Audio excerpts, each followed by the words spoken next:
Oi, meu nome é Victoria Vieira, eu sou estudante de administração na Universidade de Brasília. Eu sou aluna do professor Diego Vieira, do curso Introdução à Administração. E hoje a gente está aqui com a Camila. Ela é dona do escritório Santos e Aniceto Advogados e Associados. E a gente veio fazer a nossa entrevista sobre o empreendedorismo feminino, para a gente também conhecer um pouco mais sobre esse assunto, né? Então, Camila, tudo bem? Olá, tudo bem? Primeiramente, eu quero dizer que é um prazer estar aqui nesse assunto que é tão importante, né, que é o empreendedorismo feminino. A gente sabe que o Brasil ainda tem o machismo estrutural, então trazer esse tema e discutir sobre esse tema, né, e ter perguntas sobre esse tema é essencial. Então, eu agradeço muito, estou me sentindo muito importante. Então, vamos começar. A gente quer saber um pouquinho como que tudo começou. Pra você, tipo, o que é ser uma empreendedora? Você se considera uma pessoa empreendedora? Me considero, mas nem sempre essa foi a minha vontade.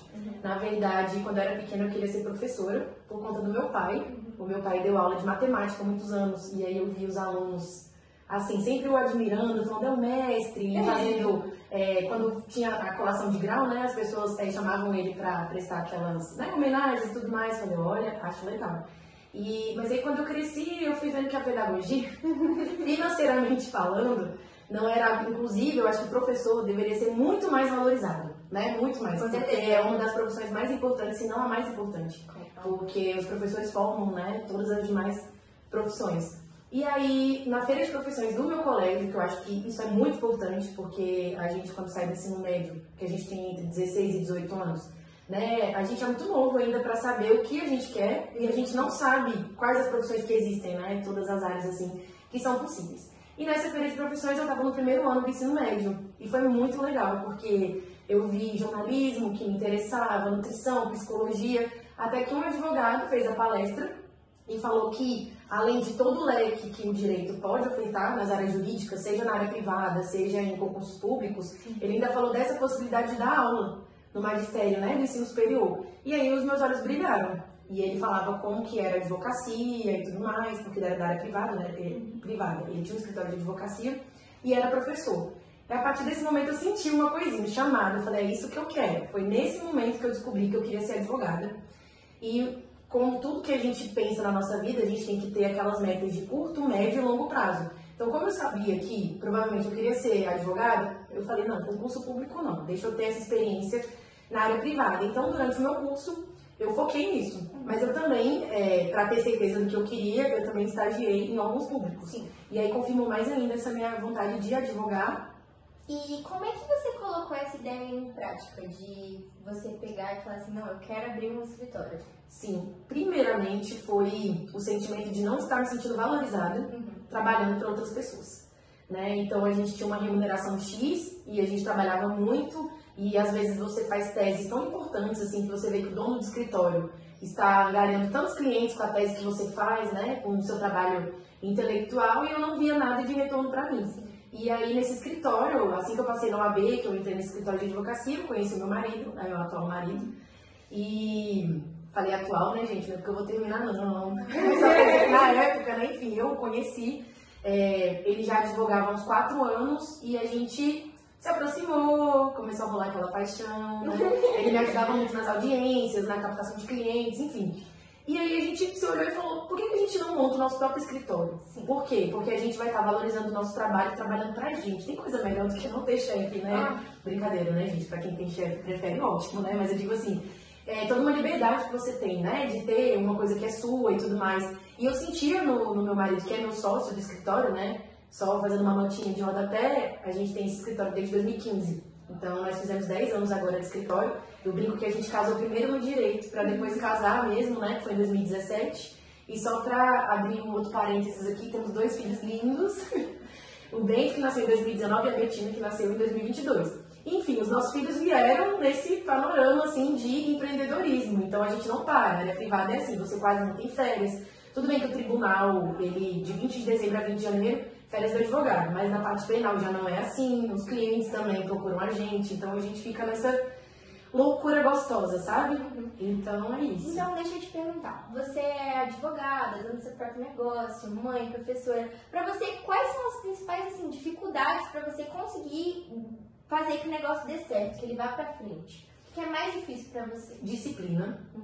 A gente tem que ter disciplina, porque muitas pessoas abrem o próprio negócio e às vezes fazem de qualquer jeito. Porque quando você trabalha para alguém, você muitas vezes pensa assim, tem que ser pontual para não perder meu emprego, né? Não posso ficar dando atestado para não perder meu emprego. Você fica pensando em fazer algo ali com medo mesmo de você ser demitido do lugar. E muitas vezes quando você tem o seu negócio, que você é chefe de você mesmo, manter essa disciplina às vezes é muito difícil. Te empurra, né? Exatamente. Então assim, se você começar a falar, não, vou acordar mais tarde hoje, não vou trabalhar tal dia, não, vou viajar aqui no meio... Aí as coisas começam a desandar. Então, eu acho que disciplina é o maior desafio. E, no meu caso, conseguir conciliar com tudo que eu preciso fazer. Porque, além de ser advogada sócia do escritório, com meu marido, eu também dou aula em uma universidade particular aqui de Brasília, né, no curso de Direito. Então, eu sou professora, finalizei o meu mestrado recentemente. Inclusive, vou lançar um livro também, que é fruto da minha dissertação agora, né? Esse ano. Já estou no processo seletivo para entrar para o doutorado. Então, assim... É uma vida acadêmica com a vida profissional dividida em escritório e a docência, e mais toda essa parte, né? Enfim, de casa, né? Dos filhos pequenos e tudo mais. Tá, agora voltando sobre a parte de abrir. Tipo assim, qual foi pra você o maior obstáculo na hora que você e seu marido decidiram juntos? Algum deles teve a ver com o fato de você ser mulher? Tipo, isso já te impediu de alguma coisa? Não, graças a Deus eu me sinto até privilegiada, porque eu sei que não é fácil, né?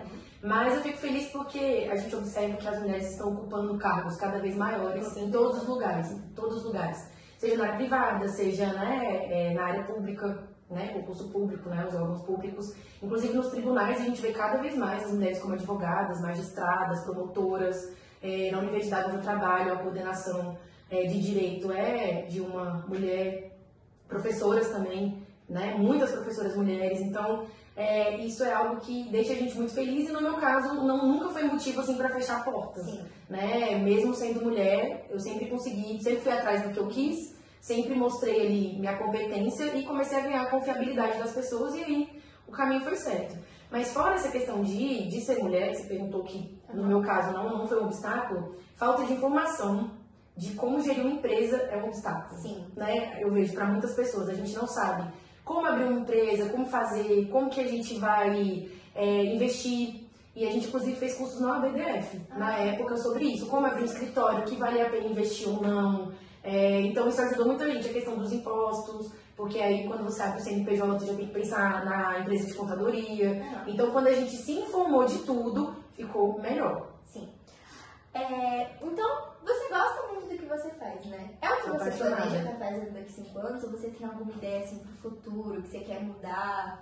Não, é o que eu planejo. Eu fico feliz porque o escritório tem 10 anos. E um desses cursos lá do AB que eu fiz, eles falavam assim, olha, o escritório ele vai ficar sólido por volta de 10 anos. Quando você realmente tem uma cartela de clientes boas, você começa a ganhar bem, né? Enfim, o escritório expande, né? E hoje, graças a Deus, a gente sente isso. Hoje a gente tem muito mais credibilidade, a minha área de direito de família e sucessões, eu até faço pouquíssimo marketing, né, jurídico, então são os clientes que voltam, indicam para outros clientes e os alunos também, então isso é muito legal. E aí eu quero crescer cada vez mais e eu acho que qualquer profissão, eu acho que o nosso foco tem que ser ajudar as pessoas. Então, quando eu penso nos meus clientes e nos meus alunos, é isso. Eu acho que a gente precisa ajudar as pessoas. E assim como a medicina que cuida ali da vida, né? Às vezes a pessoa está ali passando mal, precisa viver. O direito é uma área também muito sensível, porque as pessoas chegam num momento da vida muito delicado, como é o caso de divórcio, que envolve os filhos, crianças e adolescentes. Enfim, então a gente sabe ali que tem todo um psicológico envolvido, né? Uma área da vida ali que a gente precisa tratar. Muitos valores envolvidos. Muitos, inclusive na faculdade, como vocês bem sabem, né? Vocês estão ali na faculdade. E como é diferente você ter um professor ali na frente que ao invés de estar ali muitas vezes só cobrando, colocando um peso, mas ele leva uma leveza, ele leva uma palavra de conforto, ele leva conselhos assim para a vida e deixa tudo melhor, né? Então acho que é isso. Agora falando um pouquinho sobre o seu negócio mesmo, a base dele, o desenvolvimento dele. As pessoas envolvidas, você é só você e o seu marido? Vocês têm alguma empresa que tipo ajuda vocês, que faz alguma coisa ou é só vocês dois mesmo? Então, sócios somos só nós dois e temos advogados parceiros de todas as áreas, né? Então, no meu caso, eu trabalho mais com família e sucessões, o meu marido também trabalha assim comigo e na área criminal. Então, quando surge trabalhista, tributário, empresarial, temos parcerias assim, de outros advogados para atuar na causa com a gente. O que você diria que é o diferencial da empresa de vocês? Por que deve escolher vocês e não outra pessoa, assim?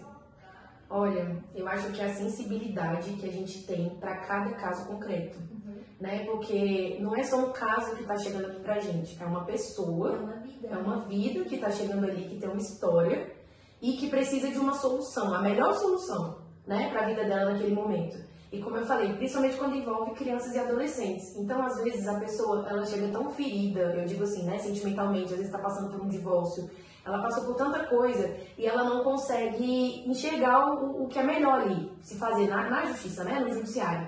Então, acho que o nosso papel é esse olhar mais sensível, né, para todas as áreas de direito que a gente atua, para mostrar assim, a gente entende, então é aquele acolhimento, a gente entende o que você está passando, explica para a pessoa, muitas vezes, né, as estratégias, o que é melhor ali para aquele caso, né? Sim. Concreto, faz ela visualizar realmente ali o que pode ser melhor. Para o caso dela, que ela explicou para a gente. E não só essa área intelectual, porque a gente também estuda muito, o tempo inteiro. Então, eu falo assim, que a gente nunca pode procurar o barato que sai caro. Porque muitos profissionais, em qualquer área, às vezes cobram valores pequenos. E aí, quando a gente tem aquele conhecimento na área que a gente começa a cobrar ali para fazer jus, né, do que a gente vai entregar, as pessoas muitas vezes podem falar assim, ah não, mas tem aquele ali que é mais barato. Mas e aí? Será que ele realmente é especialista naquela área? Será que ele vai te mostrar como funciona o direito material, o direito processual, no caso? Vai te explicar as melhores estratégias, vai explicar, se você for por esse caminho, isso pode acontecer. Se você escolher por aquele caminho, isso. Então, acho que é realmente essa... E você até entrou numa coisa muito interessante, que o direito, cada caso que aparece é um caso diferente, né? Então, como é que é pra você conseguir se manter informada de tudo, tá sempre em dia de tudo que tá acontecendo no mundo, pra você conseguir pôr direto assim no seu trabalho? Como é que funciona isso, Jade? Esse é um ponto muito importante, porque a sociedade, ela se modifica o tempo inteiro.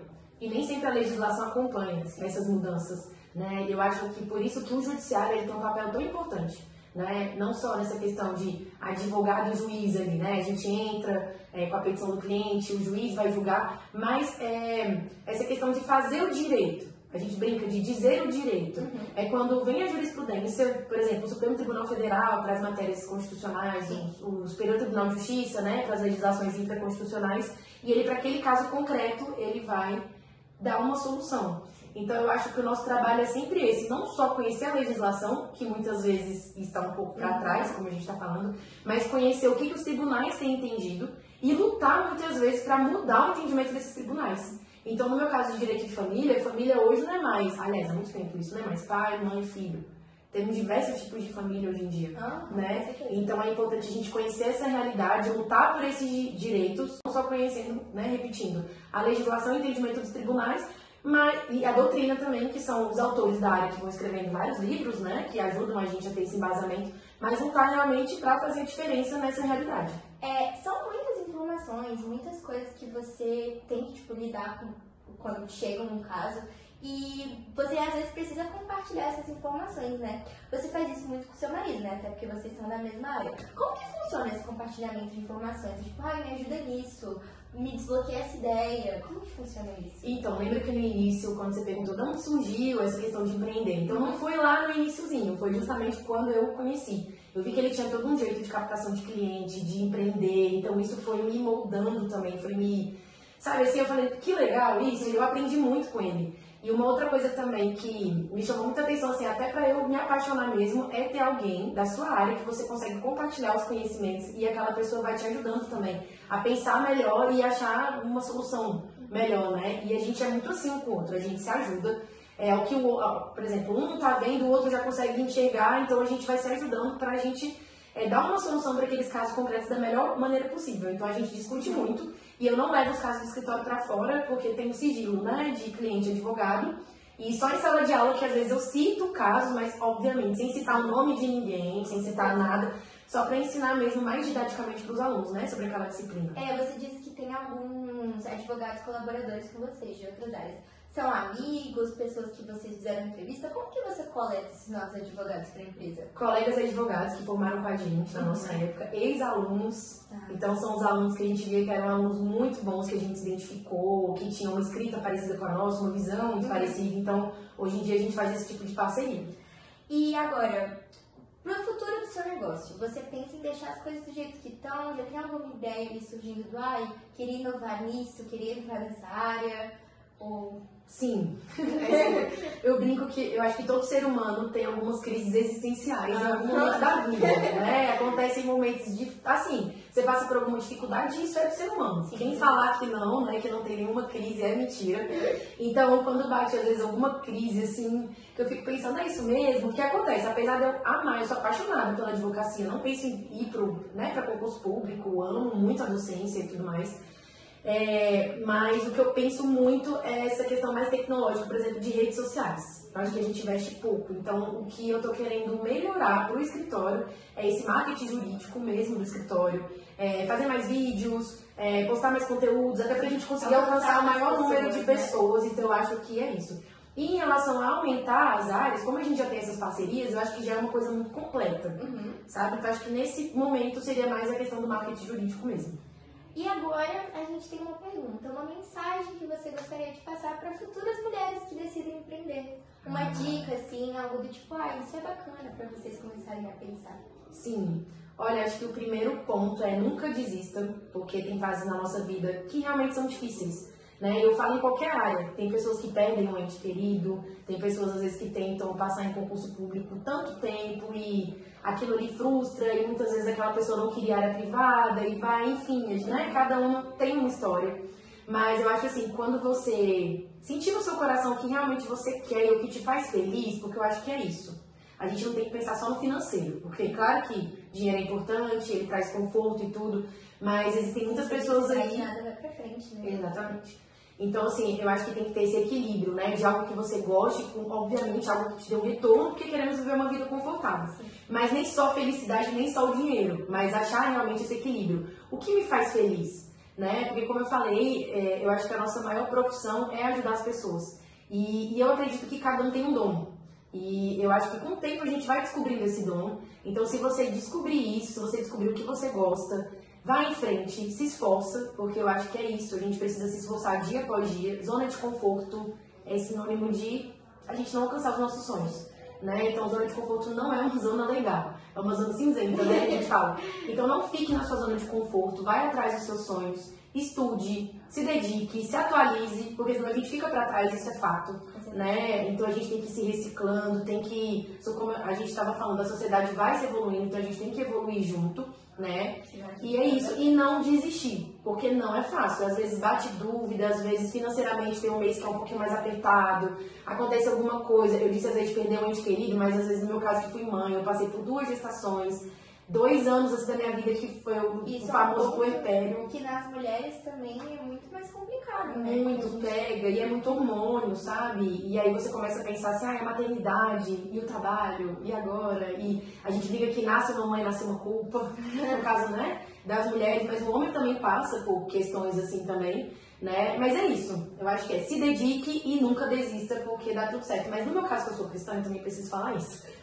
Tudo na minha vida eu coloco na presença de Deus. Então, eu acho que a nossa fé também é algo muito importante. Fé e palavras positivas sempre.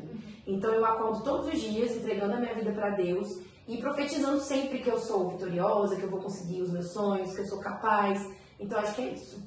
Então, tá bom. Obrigada. Muito obrigada, Camila. Eu que agradeço muito. Pelo seu tempo.